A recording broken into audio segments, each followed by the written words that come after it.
다음 4가지 중 단 하나라도 해당된다면 이번 영상을 주목해주세요. 활력이 없다. 소화가 잘 안 된다. 피부가 푸석푸석하다. 잠을 제대로 자지 못한다. 걱정하지 마세요. 이 영상 하나로 4가지 걱정 모두 깔끔하게 날려버리게 될 겁니다. 또한 영상을 끝까지 시청해주시면 꿀과 환상의 궁합을 이루는 3가지 음식을 당장 구매하러 마트로 달려가시게 될 거예요. 안녕하세요. 건강한 굴레입니다. 여러분의 일상에 건강한 굴레를 만들어드리기 위한 알찬 정보만을 찾아서 차곡차곡 전달드리겠습니다. 잊지 말고 구독과 좋아요, 알람 설정 부탁드립니다. 그럼 지금부터 노년층이 꿀을 꼭 먹어야 하는 이유와 꿀과 함께 먹으면 독이 되는 음식 3가지, 그리고 꿀과 함께 먹으면 보약이 되는 음식 3가지에 대해 모두 알려드리겠습니다.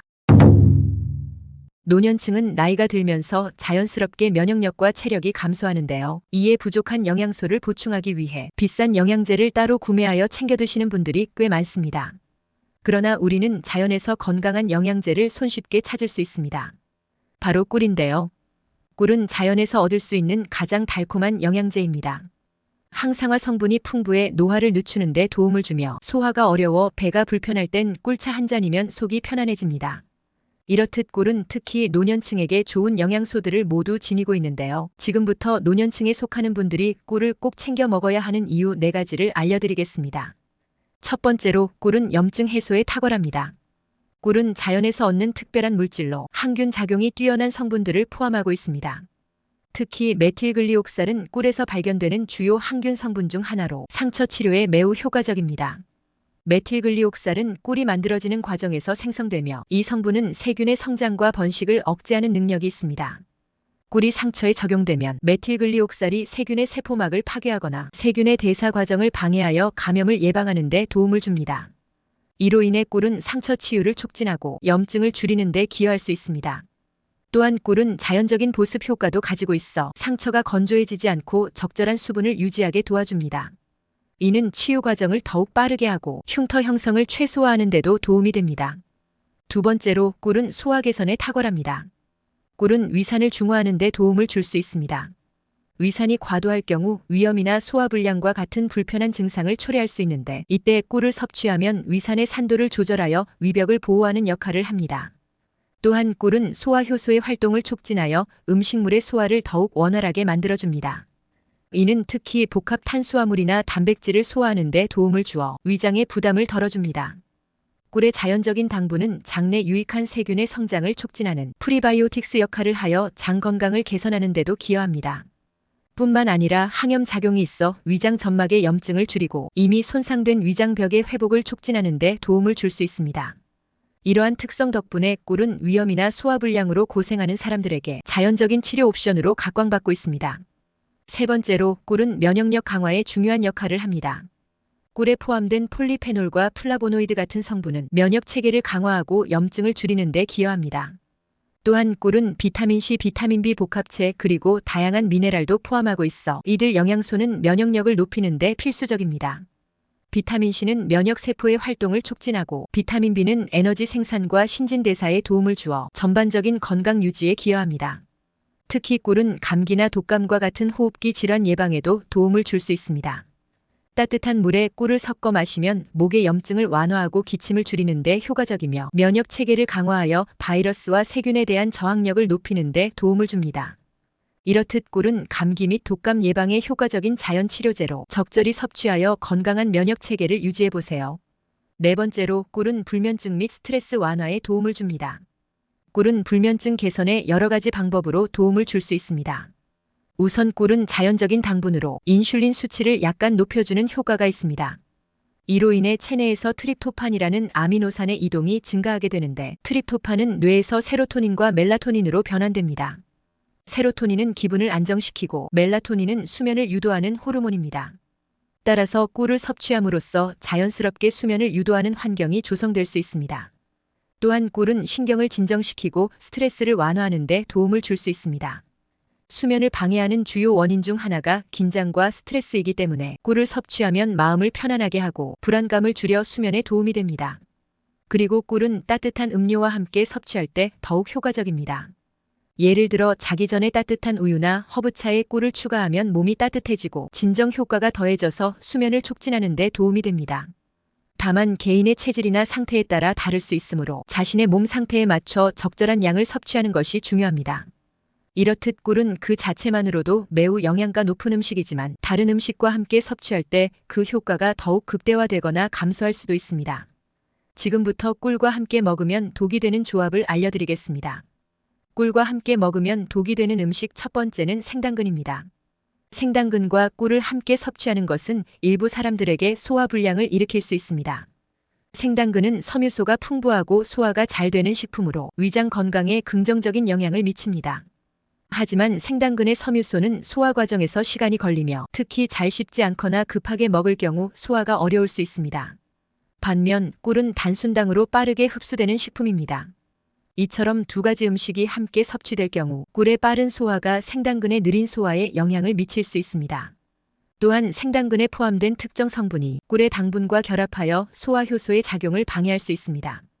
이로 인해 음식물이 위장에서 제대로 소화되지 않고 결과적으로 소화불량이나 복통 등의 불편한 증상이 발생할 수 있습니다. 특히 소화가 민감한 사람이라면 이러한 조합은 피하는 것이 좋습니다. 생당근은 단독으로 섭취하거나 다른 소화가 잘 되는 식품과 함께 먹는 것이 더 안전할 수 있습니다. 꿀과 함께 먹으면 독이 되는 음식 두 번째는 오이입니다. 꿀과 오이를 함께 섭취하는 것은 일반적으로 권장되지 않는 조합입니다.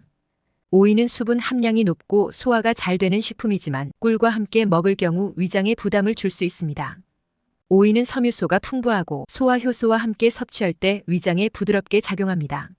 그러나 꿀은 당분이 높은 식품으로 특히 단순당이 많기 때문에 소화 과정에서 위장에 부담을 줄 수 있습니다. 이 두 가지가 함께 섭취되면 꿀의 당분이 오이의 수분과 섞이면서 소화효소의 작용을 방해할 수 있습니다. 이로 인해 소화 과정이 원활하지 않게 되고 결과적으로 소화불량이나 복통 같은 불편한 증상이 나타날 수 있습니다. 또한 오이의 차가운 성질과 꿀의 따뜻한 성질이 서로 충돌하면서 위장의 불편함을 초래할 수 있습니다. 이러한 반응은 개인의 소화 능력에 따라 다르게 나타날 수 있으므로 꿀과 오이를 함께 섭취하기보다는 각각 별도로 즐기는 것이 좋습니다. 꿀과 함께 먹으면 독이 되는 음식 세 번째는 기름진 음식입니다. 꿀은 소화가 느리거나 어려운 음식들과 함께 섭취할 경우 위장에 부담을 줄 수 있습니다. 특히 기름진 음식이나 튀긴 음식은 소화 과정에서 시간이 더 걸리고 위에서의 소화 활동을 방해할 수 있습니다. 기름진 음식은 높은 지방 함량으로 인해 소화가 어려운 경우가 많습니다. 이러한 음식은 위에서 오랜 시간 동안 머물며 소화 효소의 작용을 방해합니다. 꿀과 같은 당분이 많은 식품을 함께 섭취하면 꿀의 빠른 소화와 기름진 음식의 느린 소화가 충돌하여 위장의 불편함을 초래할 수 있습니다. 이로 인해 소화불량, 복통 또는 더부룩함 같은 증상이 나타날 수 있습니다. 또한 튀긴 음식은 기름이 많고 칼로리가 높은데 이는 위장에 부담을 줄 뿐만 아니라 소화효소의 분비를 방해할 수 있습니다. 꿀의 단순당과 결합했을 때 이러한 음식들은 서로의 소화 과정을 복잡하게 만들 수 있습니다. 결론적으로 꿀을 섭취할 때는 기름진 음식이나 튀긴 음식을 피하는 것이 좋습니다. 정보가 도움이 되셨다면 주변 분들에게도 널리 알려주세요. 구독과 좋아요도 큰 힘이 됩니다. 꿀의 풍부한 영양소가 배가 될 수 있도록 함께 먹으면 보약이 되는 음식 조합에 대해 알려드리겠습니다. 꿀과 함께 먹으면 보약이 되는 음식 첫 번째는 생강입니다. 생강은 기침과 가래를 완화하는 데 효과적인 식품으로 꿀과 함께 섭취하면 더욱 큰 효능을 발휘합니다. 생강을 잘게 썰어 꿀에 재워두고 아침에 한 스푼을 따뜻한 물에 타서 마시면 좋습니다. 생강은 차가운 공기가 코를 통해 들어왔을 때 기관지의 근육이 수축해 기침이 발생하는 것을 도와줍니다. 이때 생강은 폐를 따뜻하게 하고 혈류를 촉진시켜 기침과 가래를 완화하는 데 도움을 줍니다. 또한 꿀은 생강과 만나면서 폐를 촉촉하게 만들어주고 만성 기침에 효과적인 보약이 됩니다. 하지만 생강이 모든 기침에 효과적인 것은 아닙니다. 특히 냉성 기침에 도움이 되며 급성 상기도 감염이나 감기로 인해 발생한 열이 나는 기침에는 적합하지 않습니다. 그러므로 자신의 증상에 맞는지 확인하는 것이 중요합니다. 또한 평소에 열이 많은 체질이거나 당뇨 환자분들은 생강 섭취에 주의가 필요합니다. 생강은 신진대사를 촉진시키고 기를 발산시키는 성질이 있어 저녁에 먹으면 불면증을 유발할 수 있습니다. 따라서 생강은 아침에 섭취하는 것이 가장 좋습니다. 결론적으로 꿀과 생강의 조합은 기침과 가래를 잠재우는 자연적인 방법입니다. 아침마다 이 조합을 통해 건강을 지키고 기침 없는 하루를 만들어 보세요. 꿀과 함께 먹으면 보약이 되는 음식 두 번째는 마늘입니다. 마늘은 우리 건강에 매우 유익한 식품 중 하나로 특히 꿀과 함께 섭취할 때 그 효과가 더욱 배가 됩니다. 이 두 가지를 조합하면 면역력을 높이고 체력을 회복하는 데 큰 도움이 됩니다. 꿀은 비타민 B1이 풍부해 에너지를 공급하고 마늘 속의 알리신 성분이 만나면 흡수율이 10배나 높아지는 효과를 가져옵니다. 특히 운동을 많이 하거나 피곤함을 느끼는 분들에게 이 조합은 좋습니다. 마늘과 꿀을 1:1 비율로 섞어 하루에 6에서 9알 정도 섭취하면 자연적인 보약이 될 수 있습니다. 마늘은 항균작용과 면역력 강화에 뛰어난 효능이 있어 이미 많은 건강 전문가들에게 인정받고 있습니다. 하지만 주의할 점이 있습니다. 술을 자주 드시거나 체온이 높은 분들, 그리고 당뇨 환자분들은 이 조합을 지속적으로 섭취할 경우 부작용이 있을 수 있습니다. 이러한 경우 섭취량을 조절하고 자신의 체질에 맞는 방식으로 섭취하는 것이 중요합니다. 결론적으로 마늘과 꿀의 조합은 건강을 지키는 훌륭한 방법입니다. 이 두 가지를 통해 활기찬 일상을 되찾아보세요. 꿀과 함께 먹으면 보약이 되는 음식 세 번째는 프로폴리스입니다. 프로폴리스는 꿀과 함께 섭취하면 훌륭한 건강 보조제가 됩니다. 많은 분들이 프로폴리스에 대해 처음 들어보셨거나 한 번쯤은 들어본 적이 있을 것입니다. 프로폴리스는 벌이 만들어내는 자연 물질로 벌들은 수많은 개체가 함께 생활하며 집단을 이루기 때문에 세균이나 바이러스가 쉽게 퍼질 수 있습니다. 이를 막기 위해 벌들은 프로폴리스를 사용해 입구를 코팅하여 외부의 침입을 차단합니다. 이 과정에서 프로폴리스는 항균 및 소염 작용을 하여 벌집을 보호하는 중요한 역할을 합니다. 프로폴리스를 섭취하는 방법은 간단합니다. 꿀 1스푼에 프로폴리스 2~3방울을 떨어뜨리고 따뜻한 물에 섞어 하루에 한두 번 마시면 됩니다. 특히 헬리코박터균으로 인해 위염이나 위궤양으로 고생하는 분들에게 이 조합이 추천됩니다.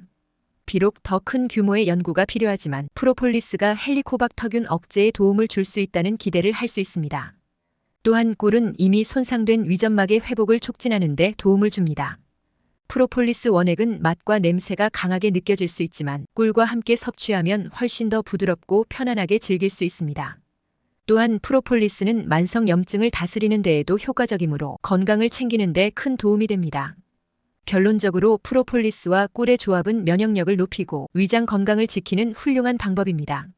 지금까지 꿀의 효능과 꿀과 함께 먹으면 독이 되고 보약이 되는 음식들에 대해 모두 알려드렸습니다. 생각보다 우리 주변에는 저렴하지만 건강하고 맛있는 과일과 채소들이 많습니다. 무턱대고 비싼 건강식품을 복용하기 전에 건강한 식재료로 꾸준히 섭취하는 습관을 먼저 가져보면 어떨까요? 앞으로 건강한 굴레 채널에서는 일상에서 쉽게 접할 수 있는 건강한 식재료와 생활 습관에 대한 알찬 정보를 가지고 오겠습니다. 많은 관심 부탁드립니다. 시청해주셔서 감사합니다.